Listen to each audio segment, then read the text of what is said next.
pertanyaan selanjutnya ada dari Dina. Pertanyaan adalah, gimana cara ingetin teman yang berada di hubungan toksik? Gimana nih? Ini sebagai seorang teman ya. Iya. Oke Dina, salam kenal ya. Terima kasih pertanyaannya. Untuk ngingetin teman seperti ini, terkadang emang bener sih yang tadi pertanyaan Dina itu. Kita nggak bisa karena kita sudah berada dalam relasi itu. Dan nggak sengaja kita tuh merasa bahwa kita tuh nggak tahu bahwa itu tuh toksik. Nah, orang-orang yang ada di sekitar yang kemudian bisa melihat dan akhirnya memberikan informasi kepada kita. Misalnya, kamu sadar nggak sih kamu tuh selama ini tuh diatur mulu tahu sama dia. Kamu kayak contohnya nih mau makan apa sama dia nggak boleh, dia milihnya makan apa dan kamu akhirnya ngikutin. Dan itu nggak sekali dua kali loh, itu terjadi selalu gitu kan. Kamu nyadar nggak sih misalnya seperti itu ya. Nah, sekali lagi tadi saya bilang bahwa kriteria toksik satu orang sama orang lainnya ini kan nggak sama gitu. Bisa jadi ada orang loh yang misalnya gini, setiap kali makan dia tuh emang terserah mulu gitu.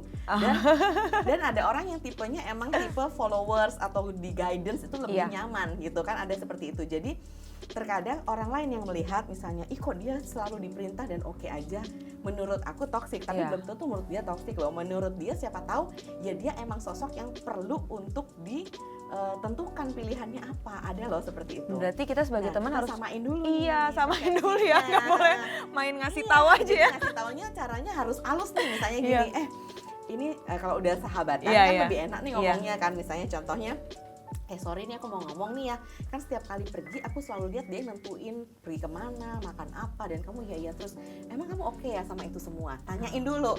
Kalau teman kita bilang, oh oke, aku fine, aku suka seperti itu, ya udah, berarti kita harus hargai dong teman bahwa memang dia nyaman dengan itu. Jadi nggak usah kita yang kasih suntikan bahwa itu toksik loh gitu, orang dianya nyaman gitu. Kecuali kalau pada saat kita menyamakan persepsi dan kemudian teman kita ngomong, iya ya sebetulnya aku tuh nggak nyaman juga sih selama ini, cuman aku nggak tahu how to say gitu kan. Nah berarti di situ fungsi kita ngasih saran-saran buat dia, ngasih cara-cara yang menurut kita oke nih buat kamu omongin ke pasangan gitu. Kadang kita sebagai teman suka buru-buru ya, pengen ini kayak teman gue kasihan deh kayak gitu, buru-buru jadi seolah-olah kita jadi kayak penentunya ya, betul. ya Mbak ya. Padahal sebenarnya mungkin temennya fine-fine aja diperlakukan seperti itu sama pasangannya, atau malah suka kayak gitu kan. Nah semoga menjawab ya Dina. Lalu pertanyaan ketiga, terlalu sayang sampai kasih semua ke pasangan termasuk toksik nggak? Oh tadi tuh menyambung yang tadi tuh bucin tadi. Gimana tuh? Trending banget ya Dina ya. Oke, jadi terlalu banyak ngasih ke pasangan. Tadi balik, setiap orang itu punya tanda cinta yang berbeda antara orang satu sama lainnya. Setiap orang itu punya kebutuhan yang berbeda juga. Ada loh, saya misalnya contohnya akan merasa senang dan saya bahagia kalau saya melihat pasangan saya bahagia. Saya senang dan bahagia kalau saya itu bisa ngasih sama pasangan saya yang terbaik. Tapi ingat, kuncinya tetap harus ikhlas ya pas ngasih ya. Nah kalau kita ikhlas, nah itu nggak, yang namanya terlalu banyak itu nggak ada. Karena kan kuncinya di kita. So sweet banget. Terlalu banyak itu nggak ada ya? Nggak ada, kecuali karena kan terlalu banyak apa terlalu sedikit kan objektif, tiap orang kan beda-beda. Kecuali nih Irma, kalau misalnya pada saat saya memberi itu ada unsur, jadi pertanyakan dulu nih sama diri sendiri, pada saat ngasih ikhlas nggak? Kalau misalnya nggak ikhlas tuh tanda-tandanya kayak gini, pada saat ngasih aku kayak pengen, lain kali dia harus ngasih gue yang sama dong gitu. Atau kalau pas kita ngasih, supaya dia itu makin terikat sama aku, atau pas aku ngasih supaya dia itu memang akan jadi milik aku terus, dan pada suatu saat pada saat dia meninggalkan aku, dia harus ingat semua jasa-jasa aku. Nah itu berarti kan gak ikhlas tuh. Nah balik ke situ lagi. Nah caranya supaya ikhlas apa? Kalau menurut saya nih, baiknya adalah kita kasih batasan nih, Mbak Irma, buat diri sendiri. Contohnya, pada saat berpacaran, saya tahu nih berapa alokasi dana yang bisa saya keluarkan pada saat sekali pacaran, gitu. Karena membuat kita itu jadi lebih rasional gitu loh. Nggak ada tadi kata-kata terlalu banyak gitu kan ya, rasional. Let's say misalnya, aku cuma mau setiap kali kita ngedate yang seminggu sekali ini, aku cuma mau ngeluarin uang 300.000. Ya udah, berarti kamu stop di angka 300.000 itu. Pada saat makan malam kemudian angkanya jadi 500, kamu bilang sorry, aku nggak bisa loh, aku cuma bisa 300, jadi yang 200-nya kamu ya gitu. Atau kita cari tempat lain yang emang ada di angka 300 gitu. Seperti itu sih. Dan itu bisa terjadi kalau balik lagi, kalau kita dari awal udah ngomong ya sama pasangan kita, jangan tiba-tiba kok kemarin lo bisa bayarin gue, sekarang lu kagak bisa. Jadi jadi malah langsung kamu berubah, udah nggak sayang. Aduh, panjang deh. Nah, oke.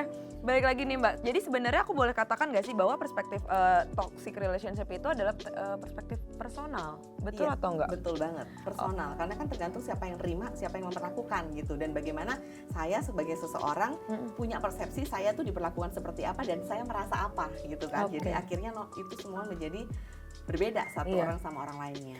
Nah, kalau gitu aku mau tanya gimana bisa nggak sih misalkan aku dalam hubungan yang toksik, lalu sebenarnya ternyata yang toksik itu adalah kita merasa bahwa kayaknya pasangan gue fine-fine aja, tapi sebenarnya yang toksik itu adalah di diri kita. Nah, gimana kita menyadarinya itu tuh Mbak? Oke, cara menyadari itu pertama yang paling gampang adalah kita dengerin pasangan pernah nggak komplain atau nggak setuju sama hal-hal yang kita lakukan terhadap dia. Itu yang pertama, itu yang nyata banget tuh. Misalnya contohnya dia nggak setuju sama cara kita berbicara di depan pada saat kita berbicara, terus kemudian dia menyanggah misalnya dengan cara yang apaan sih lo, dan misalnya nggak setuju seperti itu. Nah, kita kemudian dengerin pasangan kita mengatakan seperti itu. Boleh nggak kalau aku tuh ngomong tuh sampai selesai dulu, baru kamu kasih pendapat. Jangan tiba-tiba aku baru mau cerita terus kamu bilang apaan sih lo dan sebagainya, aku nggak suka. Nah, kalau pasangan sudah mengatakan itu berarti kan alarm nih bagi kita bahwa oh dia nggak suka digituin. Nah, ingat namanya hubungan, kalau mau baik, kalau mau oke, berarti kita harus hargai tuh kalau pasangan memberikan komentar atau masukan seperti itu gitu. Jadi kita memperbaiki diri di kemudian hari gitu. Yang pertama itu. Yang kedua adalah bisa juga dengan kita berempati gitu. Kemampuan berempati kan memang setiap orang itu sebetulnya punya, tinggal kita mau peka apa enggak. Nah, misalnya berempati pada saat saya membicarakan hal ini, misalnya saya bicarakan tentang all about fisiknya dia. Terus kemudian pasangan pada saat setiap kali saya bicara tentang fisiknya dia kayak ngasih raut muka yang nggak seneng, atau raut muka yang malu, atau raut muka yang nggak terima sebetulnya, tapi dia nggak bisa mengatakan nih, ya kan? Nah, tapi kita tahu itu ada di raut muka dia tuh. Kita bisa loh sebagai pasangan kita tanyain, Dek, kenapa ya kok setiap kali ngomong kayak ini, kayaknya kamu nggak suka, tapi kayak kamu ada sesuatu yang kamu nggak berani bicarain. Kamu boleh kok ngomong sama aku, nggak apa-apa gitu. Nah, kita tanyakan kembali ke pasangan. Jadi sebetulnya intinya adalah komunikasi dan empati. Oke, itu penting banget ya sampai sedetail itu loh, bahwa ternyata karena kita selama ini taunya toxic relationship itu adalah hubungan-hubungan yang kalau udah merendahkan, kalau udah kasar, kalau udah yang memaki, yang gitu-gitulah ya. Tapi ternyata untuk berada dalam pada akhirnya kita ada dalam hubungan yang tidak sehat itu banyak faktor loh, dan seringkali faktor itu kita sendiri yang mengabaikannya. Benar, tadi kan saya bilang setiap orang itu beda-beda kan Mbak Irma ya, kecuali dalam hal kekerasan ya. Kalau kekerasan nggak ada yang beda. Semua sama, namanya kekerasan, apapun yang dilakukan itu udah pasti toksik. Iya betul. Iya, jadi penting buat diri kita sendiri juga buat menyadari ya Mbak, bahwa kalau kita membangun hidup yang sehat, hubungan yang sehat, otomatis kita harus banyak berkomunikasi dan empati, terutama sama pasangan. Berarti terlalu cinta tuh boleh tapi kan ya, asal ikhlas. Nggak ada dan ada batasannya. Kalau kata Mbak Jovita nggak ada yang terlalu banyak dalam mencintai seseorang. Aduh, bisa aja. Asik nih. Nah, nih Mbak, kita balik ke judul kegiatan kita hari ini.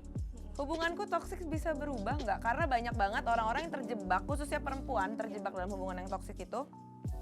Mereka nggak mau ninggalin pasangannya dengan alasan ya macam-macam. Ada yang mulai dari dia sudah menerima kekerasan, tapi dia masih mikirin kalau cowok gue tinggalin atau pasangan gue tinggalin, nanti dia sama siapa? Lebih kasihan lagi. Ada yang kayak gitu kan. Ada juga yang kalau gue putus sama dia, gue sama siapa? Nah, sebenarnya balik lagi, hubungan yang toksik itu bisa diperbaiki nggak sih Mbak sebenarnya? Oke. Nah, ini menarik banget nih, hubungan yang toksik masih bisa diperbaiki atau harus ditinggalkan gitu ya. Gitu. Okay. Ada batasannya tentunya, dan karena namanya setiap orang itu tadi saya bilang beda-beda batasannya, jadi kita sendiri yang bisa menentukan batasan. Pertama adalah kita sudah bicarakan itu dulu, kita komunikasikan. Kalau memang ternyata kita komunikasikan nggak ada perubahan, Artinya adalah gini, perubahan itu kan tergantung kita juga. Ada yang kemudian pasangan bisa berubah, tapi berubahnya nggak 100%, dia berubah 60%. Ya tergantung kita lagi, kita bisa nggak nerima 60% yang sudah dia ubah itu gitu. Kalau memang kita melihat ada itikat baik untuk berubah ke arah yang lebih positif dan sebagainya, dan itu kita bisa terima, ya berarti harus layak untuk dipertahankan gitu kan. Nah yang kedua adalah kita bisa lihat nih, kalau memang kita, yang salah adalah gini, kita berharap tapi kita nggak mengkomunikasikan. Nah orang kan nggak tahu, kan nggak bisa baca pikiran kita kan. Gitu. Berdoa aja ya Tuhan, semoga dia berubah. Iya benar-benar. Semoga dia ngerti gitu ya. Jadi satu, kita tanya dulu sama hati kita, ini mau kita perbaiki atau mau kita sudahi. Kalau kita mau perbaiki, berarti kita kasih kesempatan dengan cara kita kasih tahu nih, komunikasikan rulesnya kita apa, yang kita harapkan apa. Dan kalau artinya kita ngomong itu adalah bukan artinya harga mati ya, pasangan kan pasti akan nego lagi nih. Tapi aku nggak bisa loh kayak gitu, aku cuma bisa seperti ini. Nah dicari lagi win-win solusinya. Kalau kemudian sudah ketemu win-win solution dan bisa dijalankan, artinya hubungan itu bisa diperbaiki. Yang nggak bisa diperbaiki adalah kalau yang seperti ini, misalnya kita sudah komunikasikan nih sama pasangan, kemudian pasangan itu satu memang nggak berubah, tetap memperlakukan kita secara toksik, ya kan, itu yang pertama. Atau malah dengan kita ngomong dia makin menjadi-jadi. Ada loh orang kayak gitu ya kan. Oh kamu udah berani ya komen sama aku seperti itu. Lihat kamu ya, nanti lain kali aku akan lebih lakukan ke kamu 2 atau 3 kali lipat dari ini. Aku akan bikin kamu jealous sama teman-teman aku dan sebagainya gitu kan. Nah kalau seperti itu ya berarti kita harus merasa di hubungan ini kayaknya cukup deh itu. Nah ini kalau berbicara tentang relasi dengan pasangan, dimana endingnya adalah kita mau sudahi atau kita terusin. Tapi kan tadi saya bilang toksik tuh nggak cuma sama pasangan kan, bisa sama teman, sama orang tua, sama relasi rekan kerja dan sebagainya. Nah kalau sama pertemanan ini penting sekali kalau kita mau lihat nih, kayaknya teman saya toksik sekali nih gitu kan ya. Saya mau sudahi atau tetap berteman nih sama dia misalnya seperti itu. Nah kita bisa kasih rumusan seperti ini. Namanya teman tuh kan ada tingkatannya Mbak Irma, ya kan? Ada teman dalam lingkaran atau circle pertama, ada yang circle kedua, ada circle ketiga, dan ada yang keempat dan seterusnya. Nah, kalau tadi ini adalah teman circle pertama kita, artinya yang best friend banget sama kita. Terus kemudian tapi dia selama ini toksik sama kita dan kita baru menyadari, dan akhirnya makin lama kok makin parah ya toksiknya. Nah, kita bisa nih nggak jadiin dia circle pertama lagi, tapi kita taruh ke temen aja gitu. Atau temen yang sekedar tahu aja, itu boleh kok, itu kita punya hak loh seperti itu gitu, karena itu akan menjadikan kita lebih sehat secara mental gitu. Jadi boleh, nggak harus kita putus hubungan, nggak bicara sama sekali, enggak, tapi kita taruh dia ke circle kedua atau ketiga misalnya seperti itu. Itu kalau pertemanan. Nah yang susah adalah yang biasa kita nggak bisa ubah adalah orang tua, bener nggak? Karena nggak mungkin dong seorang anak bilang gini, aku udah nggak mau lagi sama papa mama aku yang sekarang, aku mau ganti menjadi anak dari orang lain misalnya. Kan nggak mungkin bisa kan? Iya, jadi kalau tadi pacar kita bisa putusin. Kalau teman kita bisa taruh dia di circle kedua atau ketiga. Nah orang tua nih yang agak susah, karena itu kita kan nggak bisa milih kita lahir ke dunia ini orang tua kita siapa. Dan kayaknya kalau untuk orang tua tuh agak sulit kita mengatakan bahwa mah, pa, kayaknya kalian toksik deh buat aku itu. Coba itu perbaiki, kan nggak mungkin kayaknya. Nah gimana tuh ngadepinnya Mbak Jovita? Iya. Nah kalau untuk orang tua ini kita harus kita harus sadari bahwa ada hal yang bisa kita kendalikan, ada hal yang nggak bisa kita kendalikan, ada hal yang kita bisa ubah, ada hal yang harus kita terima gitu kan ya. Nah untuk orang tua adalah bagian yang memang nggak bisa kita kendalikan ya kan, dan nggak bisa kita ubah. Tadi kita bilang nggak mungkin dong saya mau ganti, walaupun saya tip X di kakak saya, tetap aja orang tua saya itu gitu kan. Jadi artinya gini, kita bisa menyikapinya dengan cara kita mengatur reaksi kita terhadap mereka gitu. Misalnya let's say orang tua kita tuh toxic dalam arti kalau kita bahas misalnya contohnya kan ada yang namanya narcissistic mother ya. Narcissistic mother itu adalah orang yang atau seorang ibu yang pengen anaknya tuh harus ikutin semua pendapat dia, keinginan dia, dan detail banget sesuai dengan sampai misalnya contohnya anaknya remaja, kamu boleh keluarnya cuma sama mami aja, nggak boleh sama yang lain dan sebagainya gitu. Jadi dan kalau benar-benar itu dilanggar dia bisa marah banget gitu kayak. Nah karena apa? Karena intinya dia mau semua tuh bersenternya ke dia. Nah sehingga kalau seperti ini berarti kan kita nggak bisa merubah dong, karena ibu kita memang sudah punya watak seperti itu, sifat seperti itu yang nggak bisa dirubah. Kita pun nggak bisa rubah sebagai anak. Jadi kita bisa menyikapinya dengan cara yang berbeda. Misalnya contohnya pada saat orang tua nggak bolehin kita pergi gitu kan ya. Nah kemudian kita misalnya bisa tanyakan, jadi kapan aja nih aku boleh perginya, atau jam berapa, atau sama siapa, coba kasih tahu aja. Atau kita juga bisa bilang, kita ini sudah umur segini loh mah, boleh nggak kalau jam malamnya itu ditambah sedikit dan sebagainya. Jadi tetap aja dikomunikasikan. Terus kalau untuk anak-anak yang benar-benar orang tuanya toksiknya minta ampun dan akhirnya kayak mengganggu mental health dia, itu boleh kok misalnya kita ambil jalan untuk kita misalnya ketemu sama mama, misalnya let's say seminggu cuma 2 kali, sisanya ngekos misalnya karena deket kampus dan sebagainya. Tapi kemukakan alasan yang rasional sama orang tua. Misalnya gini mah, kampus aku kan di depannya itu ada kos-kosan tuh. Nah, supaya lebih efektif ya udah aku ngekos aja. Nanti aku pulang ke sini di Sabtu Minggu gitu. Atau misalnya tinggal di rumah om atau tante gitu kan ya. Itu kalau yang kita merasa bahwa sudah mengganggu kesehatan mental kita.